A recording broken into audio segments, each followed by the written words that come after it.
इस अवसर पर उन्होंने विपक्षी गठबंधन इंडिया के दो अहम राजनीतिक दल कांग्रेस और सीपीआईएम पर जबरदस्त हमला भी बोला।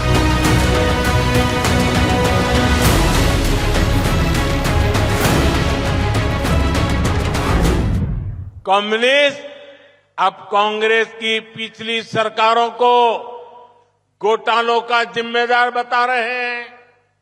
ये लोग कांग्रेस के युवराज को केरला से बाहर रहने की नसीहत भी दे रहे हैं, लेकिन केरला के बाहर ये इंडी गठबंधन की बैठक में कम्युनिस्ट और कांग्रेस साथ साथ बैठते हैं, बगल बगल में बैठते हैं, समोसा खाते हैं, बिस्किट खाते हैं, चाय पीते हैं। केरल में अभी सीपीआईएम की अगुवाई वाली एलडीएफ सरकार है। यहां मुख्य विपक्षी पार्टी कांग्रेस है, लेकिन 2024 के लोकसभा चुनाव में दोनों दल बीजेपी विरोधी विपक्षी गठबंधन में एक साथ हैं।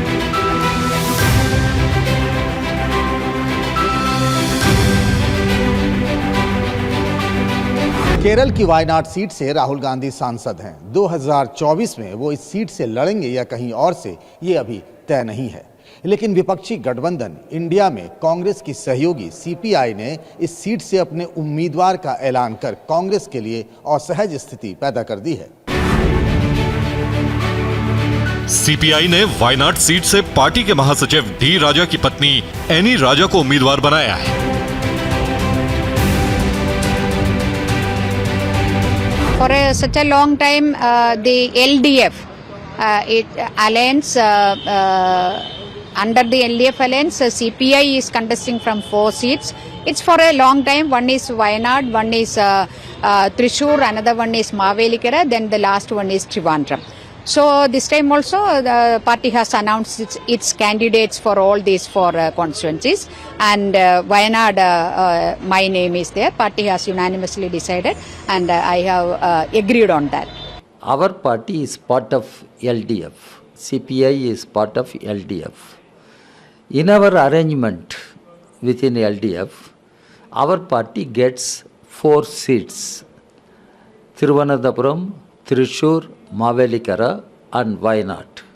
And our party has to decide candidates for these 4 states. Kerala में कांग्रेस और वामपंथी दल साथ लड़ेंगे या अलग अलग, अभी पक्का कुछ भी नहीं है। लेकिन सीपीआई के एक तरफा ऐलान से गठबंधन की गांठ एक बार फिर सरेआम हो गई है।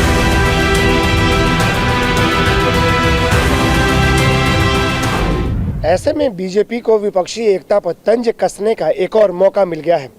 केरल में अगर कांग्रेस और वामपंथी दल अलग अलग लड़े तो जाहिर है इसका फायदा भी बीजेपी को मिल सकता है। ऐसे में मुमकिन है कि जो अब तक नहीं हुआ वो 2024 के चुनाव में हो जाए, यानी केरल में कमल खिल जाए। अब 2019 के चुनाव में केरल का अंकगणित क्या था, उसे भी देखिए।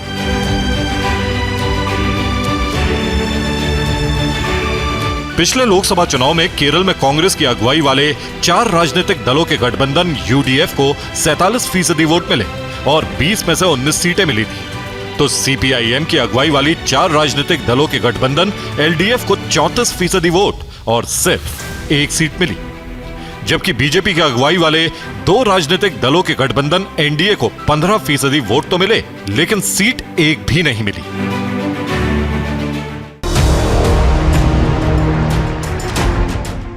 मोदी इस बार केरल में दहाई अंक में सीटें जीतने के दावे कर रहे हैं, तो कांग्रेस 20 की 20 सीटें जीतने का दावा कर रही है। यूपी के बाद सबसे ज्यादा आरएसएस शाखा है और बहुत कोशिश और प्रयास किया है बीजेपी और नरेंद्र मोदी, लेकिन फिर भी शून्य है। विधानसभा में शून्य, लोकसभा में शून्य और आगे भी इस चुनाव में भी शून्य होंगे और हम 20 से 20 सीट जीतेंगे केरल में। और ये उनका सपना होता है ना, वो सपना है सबका, वो प्रयास करेंगे, लेकिन कुछ नहीं होगा वहां केरल तमिलनाडु में। राहुल गांधी केरल की वायनाड सीट से लड़ेंगे या कहीं और से, यकीनन ये कांग्रेस ही तय करेगी। लेकिन कांग्रेस की सलाह से उलट बीजेपी इस बार जितना उत्तर भारत पर ध्यान दे रही है उतना ही दक्षिण पर भी। यही वजह है कि प्रधानमंत्री नरेंद्र मोदी इस साल के शुरुआती 2 महीने में ही 3 जनवरी और 17 जनवरी के बाद 27 फरवरी को भी केरल पहुंचे।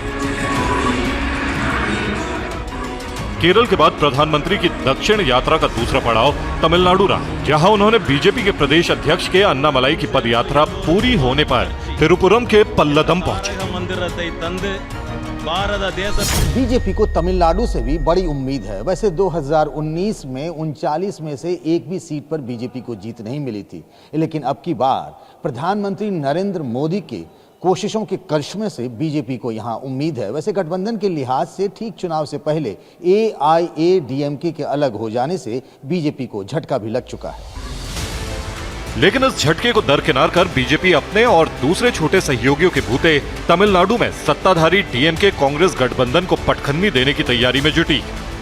इस सिलसिले को आगे बढ़ाते हुए बीजेपी के प्रदेश अध्यक्ष अन्नामलाई की पदयात्रा एन मन एन मक्कल के समापन पर प्रधानमंत्री नरेंद्र मोदी ने विपक्षी गठबंधन पर करारा प्रहार किया। दिल्ली के एयर कंडीशन कमरों में बैठकर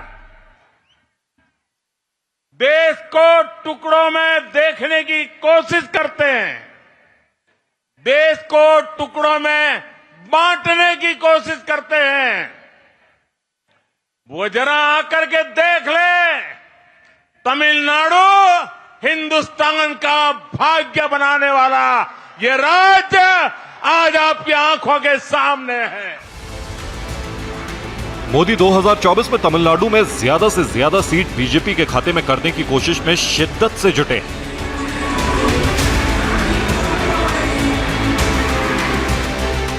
वो 2024 में पहले 2 जनवरी को यहां पहुंचे, फिर 20 और 21 जनवरी को तमिलनाडु में कई मशहूर मंदिरों में पूजा पाठ किया और अब एक बार फिर 27 फरवरी को वो इस राज्य के दौरे पर पहुंचे।